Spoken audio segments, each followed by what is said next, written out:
चंदनपुर गांव में किस्नू नाम का एक ठग रहता था।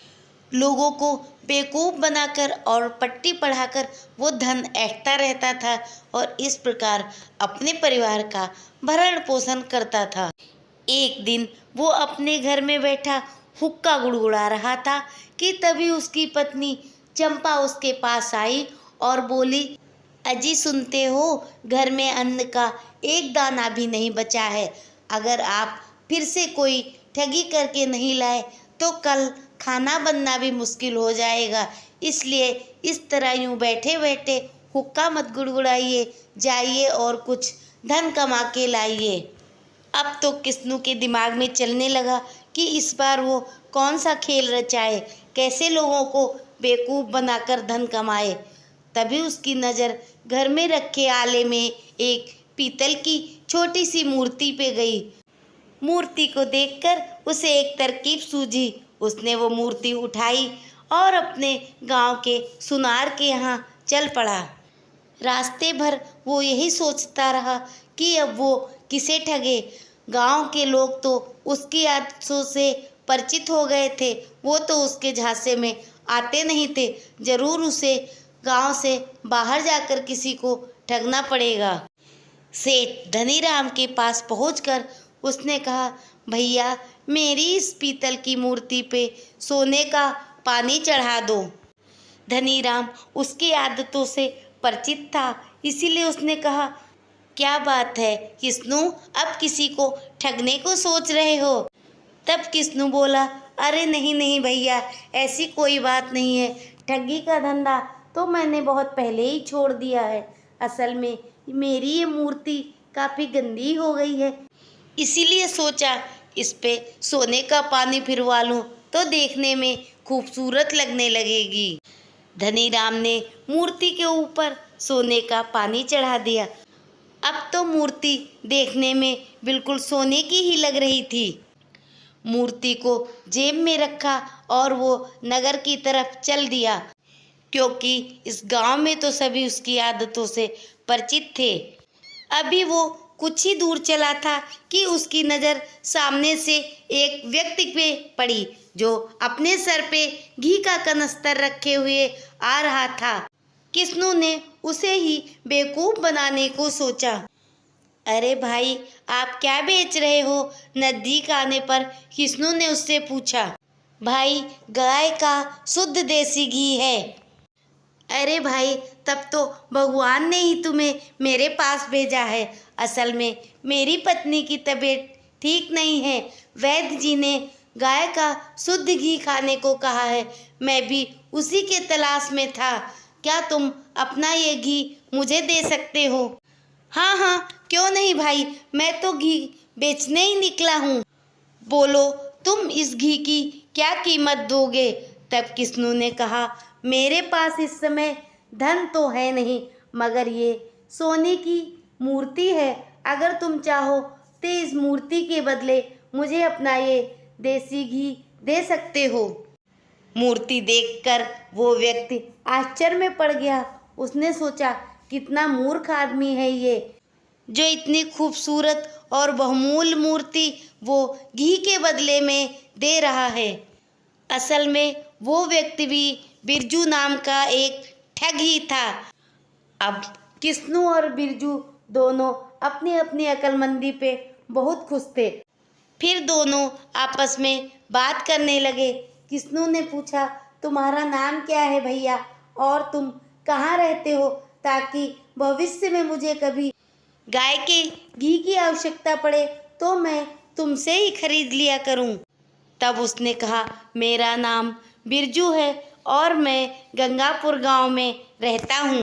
थोड़ी देर एक दूसरे से बातचीत करने के बाद वो अपने अपने घर की ओर चल दिए।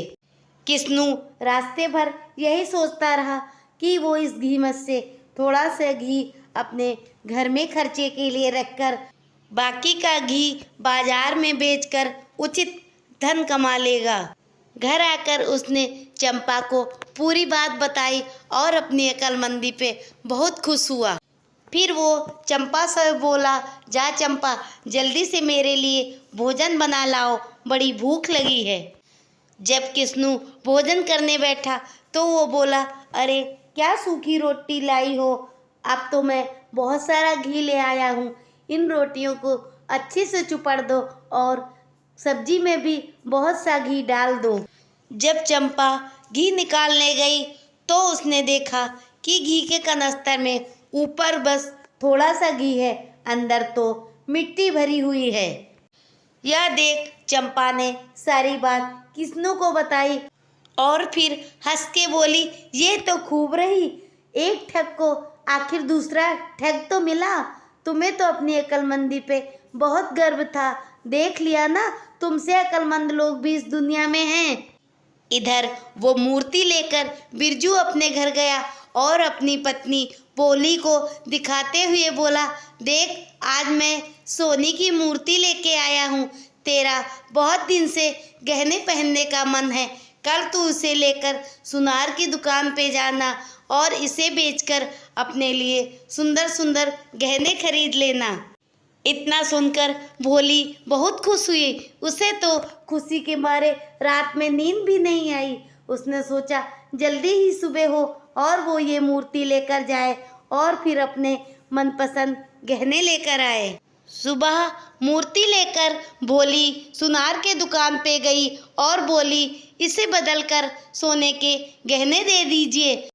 सुनार ने उस मूर्ति की जांच परख की और फिर बोला, अरे आपको कोई बेवकूफ़ बना गया है, असल में ये मूर्ति सोने की नहीं है, ये तो मामूली पीतल की मूर्ति है, इस पे तो बस सोने का पानी चढ़ा हुआ है। घर आकर भोली ने बिरजू को खूब खरी खोटी सुनाई। पत्नी की खरी खोटी सुन के बिरजू का खून खौल उठा। उसने एक लाठी उठाई और बदला लेने के लिए किस्नू के गांव की ओर चल दिया। थोड़ी दूर आगे निकल आने पर उसने सोचा, अरे वो ये क्या करने जा रहा है, अगर किस्नू ने उसे बेवकूफ़ बनाकर मूर्ति बेची है तो उसने कौन सा शुद्ध घी दिया है, उसने भी तो मिट्टी मिला हुआ घी तो दिया है। इस तरह दूसरे पे आरोप लगाने से क्या फ़ायदा। और फिर डंडा फेंककर वो किस्नू के घर की ओर चल पड़ा। किस्नू ने दूर से ही बिरजू को आते देखा तो उसने आगे बढ़ के खुद ही पूछा, और भाई बिरजू यहाँ कैसे आना हुआ। तब किस्नू बोला, कुछ नहीं भैया, इधर पास के गांव में आया था, सोचा भौजी की तबीयत पूछते चलें। या तो तुमने बहुत अच्छा किया, आज तो तुम मेरे अतिथि हो, घर पर रुको, भोजन पानी करके आराम से जाना। फिर किस्नू ने चंपा से स्वादिष्ट भोजन तैयार करने को कहा। जब दोनों भोजन करने बैठे तो बिरजू ने देखा कि उसे तो सोने के थाल में भोजन परोसा गया है, जबकि किस्नू को साधारण थाल में भोजन परोसा गया है। सोने की थाल देख के बिरजू के मन में तो लालच आ गया। उसका मन भोजन करने में भी नहीं लग रहा था। उसके दिमाग में तो यही चल रहा था कि कैसे करके ये सोने का थाल गायब किया जाए। अगर ये सोने का थाल चुरा के वो रफू चक्कर हो जाएगा और फिर अपना गांव छोड़कर कहीं दूर सुख से जीवन व्यापन करेगा। रात्रि में विश्राम करने के उद्देश्य से दोनों लोगों के बिस्तर लगाए गए। थोड़ी देर बातचीत करने के बाद किस्नू तो खर्राटे मारकर सोने लगा था, मगर बिरजू के आंखों में नींद का नामो निशान नहीं था। उसके आंखों के आगे तो वही सोने की थाल घूम रही थी। जब वो निश्चिंत हो गया कि किस्नू सो गया है तो वो चुपचाप उठा। उसने सोने की थाल चुराई, चुपचाप अपने कपड़ों में छिपाई और गांव के बने तालाब में जाकर उसे छिपा आया। फिर वापस आकर सो गया।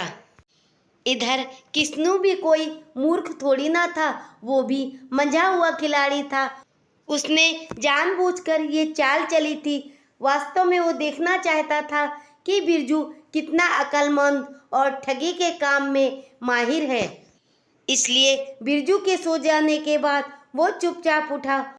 फिर उसने घर के कोने कोने में खोजबीन शुरू कर दी। फिर उसका ध्यान बिरजू के जूते की तरफ गया। उसमें तालाब का कीचड़ लगा हुआ था। किस्नू समझ गया बिरजू ने वो सोने का थाल तालाब में छिपाया है। फिर क्या था, वो तालाब में गया। तालाब के पास जहाँ पर बिरजू के जूतों के निशान थे, वो वहीं पर गया।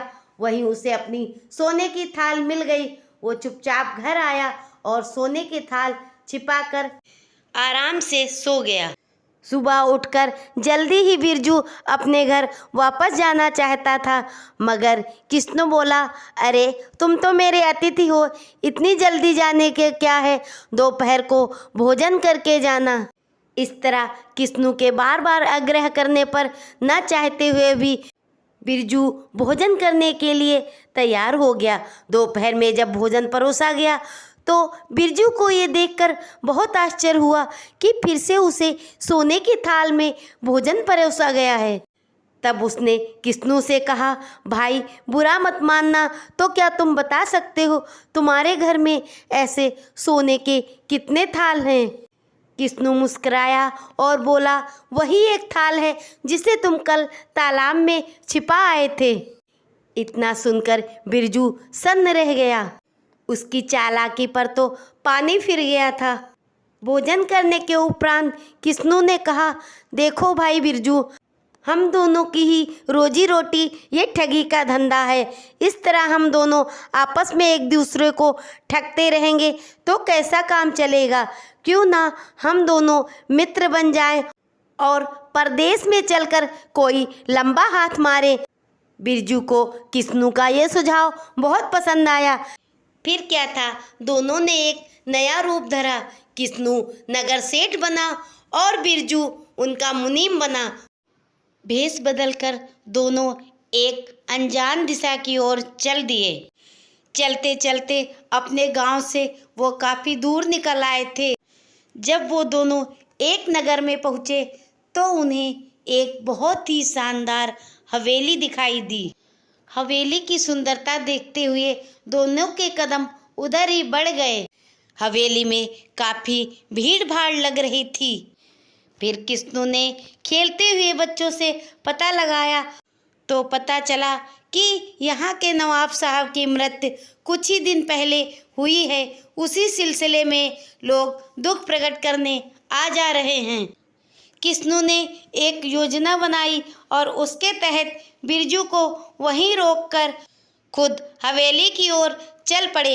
हवेली के बाहर पहुंचकर उन्होंने वहां के सेवक से कहा कि नवाब साहब से कह दो कि सेठ जी उनसे मिलना चाहते हैं। जब ये संदेश लेकर सेवक अंदर उनके बेटे के पास गया तो बेटे ने सेवक से सेठ को अंदर लाने को कहा। अंदर पहुंचकर सेठ बने किस्नू ने नवाब साहब से मिलने की इच्छा जाहिर की। जब उनके बेटे ने बताया कि नवाब साहब की मृत्यु हो गई है, ये सुनते ही किस्नू मूर्छित होके गिर पड़ा। उसके ऊपर ठंडे पानी की छींटें डाली गई। वो होश में आया और कुछ देर बाद एक चीख मारकर पुनः मूर्छित हो गया। अब तो लोगों के साथ साथ नवाब साहब के बेटे के मन में भी ये जिज्ञासा हो गई थी कि ये व्यक्ति कौन है जिसको नवाब साहब के मृत्यु का इतना दुख है। फिर नवाब साहब के बेटे ने उस बहुरूपिया किशन से पूछा कि वो कौन है और नवाब साहब से क्या चाहता है। तब सेठ बना बहुरूपिया किस्नू बोला, नवाब साहब उनके एक मित्र थे, अक्सर कारोबार के सिलसिला में उसके पास आते रहते थे। आज से 6 महीने पहले की बात है। एक बार उन्हें अचानक धन की आवश्यकता पड़ गई थी। तब उनसे 20,000 रुपये उधार लिए थे और हवेली पहुंचकर देने को कहा था। इस घटना के 6 माह बीत चुके थे। इस बीच नवाब साहब उसके वहां आए भी नहीं थे। शायद भूल गए हों या कोई ज़रूरी काम लग गया हो, इसीलिए नहीं आ पाए हों। अब उसे पैसों की आवश्यकता थी, इसीलिए वो यहाँ आया था। मगर नवाब साहब की मृत्यु हो गई है तो अब उसके पैसे डूब ही जाएंगे। उन दिनों 20,000 रुपये एक बहुत बड़ी रकम हुआ करती थी। इसलिए नवाब साहब का बेटा भी सोच में पड़ गया कि वो क्या करे। अगर वो पैसे वापस नहीं देगा तो उसकी बड़ी थू-थू होगी। लोग क्या सोचेंगे, इतने बड़े नवाब होकर भी दूसरे का धन मार रहे हैं और उसके मरे हुए पिता पर कलंक लगेगा। और क्या पता ये व्यक्ति झूठ बोल रहा हो। इसलिए कुछ सोचते हुए उसने कहा, क्या तुम्हारे पास इस बात का कोई गवाह या सबूत है कि मेरे पिताजी ने इतनी बड़ी रकम तुमसे उधार ली थी? क्योंकि पिताजी ने मुझसे तो इस बारे में कभी कोई जिक्र किया नहीं था। तब किस्नू मगरमच्छी आंसू बहाते हुए बोला, उनकी मृत्यु का मुझे भी बहुत दुख है, मगर क्या करूं, अगर मुझे रुपयों की आवश्यकता ना होती तो मैं कभी ना आता। वो तो मेरे मित्र थे, इसीलिए मैंने कोई लिखा पढ़ी नहीं की थी। पर हाँ, मैं कभी झूठ नहीं बोलता हूँ, हमेशा सच ही बोलता हूँ। मेरे अंदर सच का इतना प्रताप है कि मरे हुए व्यक्ति भी गवाही दे देते हैं। चाहो तो तुम मुझे नवाब साहब की कब्र की ओर ले चलो, मैं उनसे पूछूंगा तो वो खुद इस बात की गवाही दे देंगे। अब तो वहाँ बैठे सभी लोगों में खलबली मच गई कि क्या कभी मृत व्यक्ति भी कोई गवाही दे सकता है। फिर क्या तय हुआ कि कल वो खुद नवाब साहब की कब्र से गवाही दिलवाएगा। फिर किस्नू बिरजू के पास आ गया और उसे सारी बात समझाते हुए बोला, तुम पहले से ही कब्र के अंदर छिप जाना और जब मैं पूछूं तो तुम गवाही दे देना। फिर सबके चले जाने के बाद मैं तुम्हें कब्र से वापस निकाल लूँगा और उसके बाद मिले हुए धन को आधा आधा बांटकर हम दोनों रफू चक्कर हो जाएंगे। फिर क्या, जैसा तय हुआ वैसा ही हुआ। नवाब साहब के कब्र के पास बहुत भीड़ लग गई थी। लोग इस विचित्र गवाही को देखने के लिए दूर दूर से इकट्ठा हो गए थे। नवाब साहब का बेटा, रिश्तेदार, सेवक, गांव के कुछ प्रमुख लोग भी इकट्ठा हो गए थे। फिर सेठ बने किस्नू ने हाथ जोड़कर कहा, हे ईश्वर, अगर मैं सदा सच बोलता हूँ तो इस कब्र से आवाज़ आ जाए कि नवाब साहब ने मुझसे 20,000 रुपये लिए थे। फिर क्या, पहले से छिपा हुआ कब्र में बिरजू ने इस बात की गवाही दे दी। गवाही के बाद नवाब साहब के बेटे ने 20,000 रुपये उस सेठ के हाथ पे रख दिए। रुपए पा जाने के बाद किस्नू मन ही मन सोचने लगा कि अगर वो कब्र में से बिरजू को नहीं निकालेगा तो बिरजू उसी में पड़ा पड़ा मर जाएगा और ये सारा धन उसका हो जाएगा। फिर क्या था, किस्नू सारा धन लेकर चंपत हो गया। इधर कब्र में छिपा बिरजू बार बार आवाज़ें देता रहा, मगर किस्नू तो कब का जा चुका था। भेष बदलकर दोनों एक अनजान दिशा की ओर चल दिए।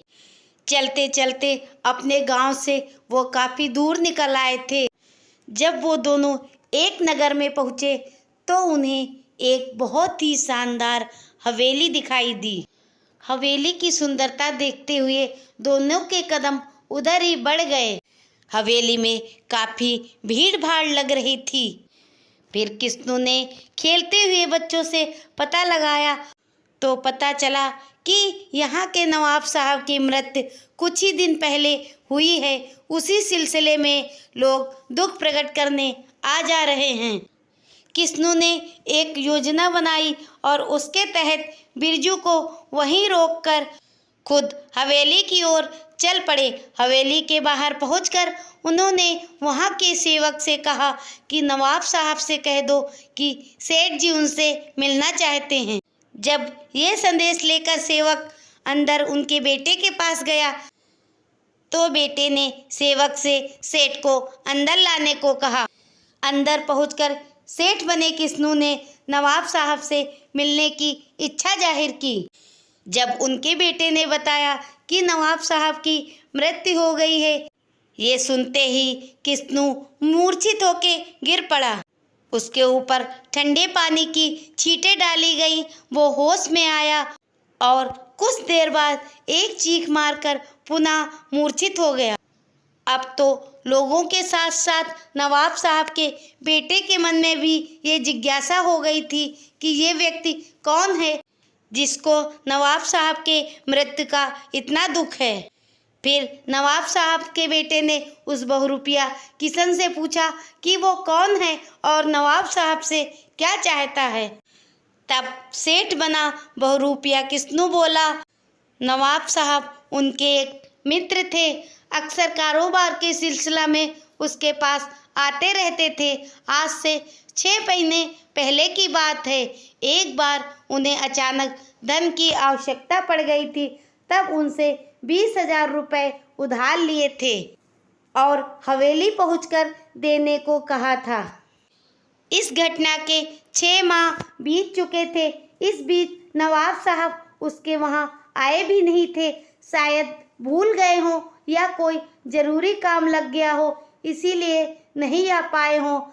अब उसे पैसों की आवश्यकता थी, इसीलिए वो यहाँ आया था।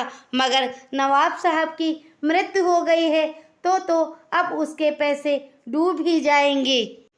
उन दिनों 20,000 रुपये एक बहुत बड़ी रकम हुआ करती थी। इसलिए नवाब साहब का बेटा भी सोच में पड़ गया कि वो क्या करे।